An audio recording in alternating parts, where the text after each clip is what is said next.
it, baby. Yeah.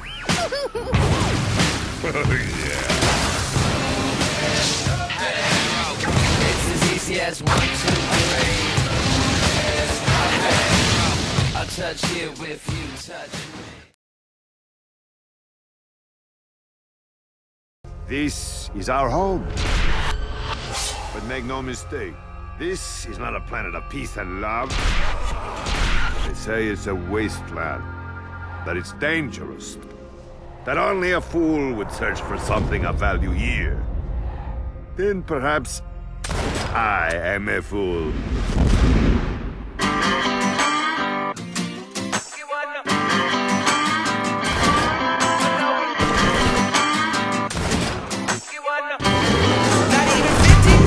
I'm still walking down the street when I saw the shadow of a man creep out of sight.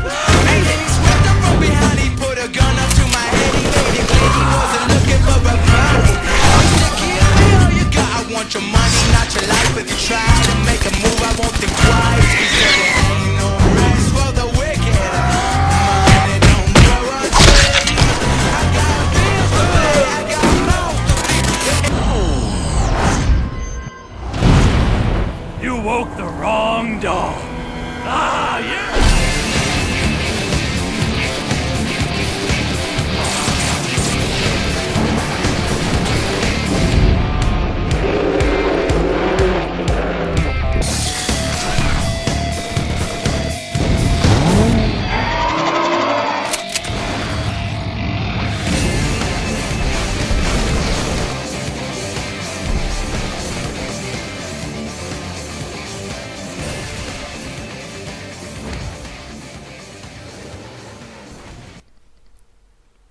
Hey everybody, this is Jigsaw, and welcome to day 2 of my week-long game reviews. This time we're reviewing Borderlands, leading up to the review of Duke Nukem Forever on Friday. That's right, it's coming out, it's happening. Come get some. Alright, starting out, let's deal with Borderlands. We'll get to Duke Nukem much later in the week. Borderlands is actually made by the same people who made Duke Nukem, Gearbox Softwares. Borderlands is a post-apocalyptic, first-person shooter RPG, kind of like mix. It's got a Mad Max feels. It's got a lot of like Doomsday kind of like those kind of movie genre feels. Very post-apocalyptic feeling with gangs and tribes and stuff like that. And that appealed to me, so I picked it up. Now, in the beginning, you have a choice of 4 classes, and the 4 classes range from Soldier, which can deploy a turret, the Siren, who can turn invisible, the Hunter, can throw a bird, and Brick, who basically just beats the shit out of people with his fists. Yes, that's his special ability. Okay. Now, basically, you're on a quest to find treasure vault in a place called the Vault. No, this isn't the Vault from Fallout 3, though, you know, I kind of drew that parallel when I first heard it because I just came off my Fallout 3 binge.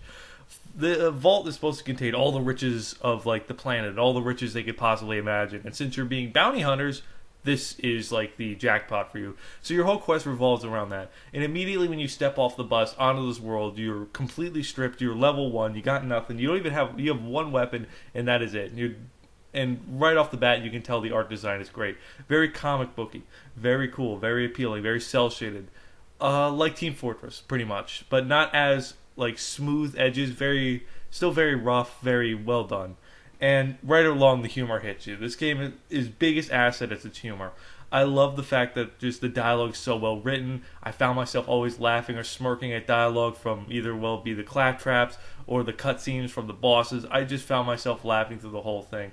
What's a shame is they had good voice actors, but they didn't use them for a lot of the quests. Like the person who played Dr. Ned or Zed. Or is that his twin brother? Who knows? Like I was saying, when they play that, most of their dialogue is written out, which is really disappointing. They have little one-liners when you pick their quests from them, but it was really disappointing to not hear the dialogue from themselves, because they had good voice actors, and it just feels like they just didn't put the time into it. And so basically you rank up. As you kill more enemies, you rank up to get more loot. You can carry as many guns with you as you can fit. You can carry shields, grenades, all sorts of grenades. And let me tell you, there are a lot of weapons, ranging from they have your standard weapons, your shotguns, your pistols, your rocket launchers, your snipers. That do just shoot regular bullets, and you have ones that shoot electric bullets, ones that shoot corrosive bullets. Some guns reload faster. The combinations are literally endless about how many guns you can get. And it's really, really cool to see that, like, Like, you just think you found that new awesome fucking 6-shooter revolver. You pick it up, it's like, oh my god, it's an 8-shot revolver.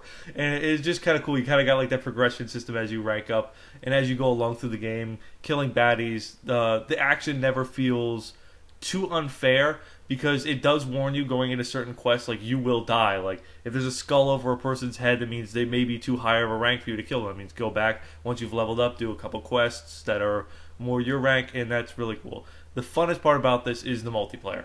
The multiplayer is awesome. Basically what this is you can drop in, drop out co-op. Much like Dead Rising, or much like the Lego games. You can have friends just drop into your game.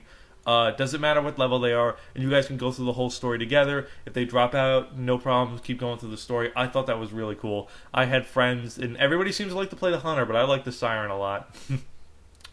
But like, we always we'd have parties and little fun like adventures where to go off and like kill people, and then we'd a lot of fun things come out of that. And I really do recommend it if you have live, because there's a couple friends that still play this game. It's not as played as it was, but I really do recommend playing this game with friends. That really enhances the experience, especially when you start getting into trading guns and you start doing boss battles together. It really is interesting to see how like your team progresses, and then you start making your skills to adapt to the team. Borderlands overall, the music is good, ranging from the opening title sequence with Ain't No Rest for the Wicked to the very scored, dramatic kind of like spaghetti western music you have during the battle scenes or when you're walking. The driving controls could be a little bit better, but overall, Borderlands is a solid game. I recommend it to anybody who's an RPG or a first-person shooter fan. If you need a game to make that cross, you're thinking, I may not like RPGs, or I may not be a big first-person shooter person, really pick either this game up, and it's a good balance to see. Borderlands gets an 8.5 out of 10.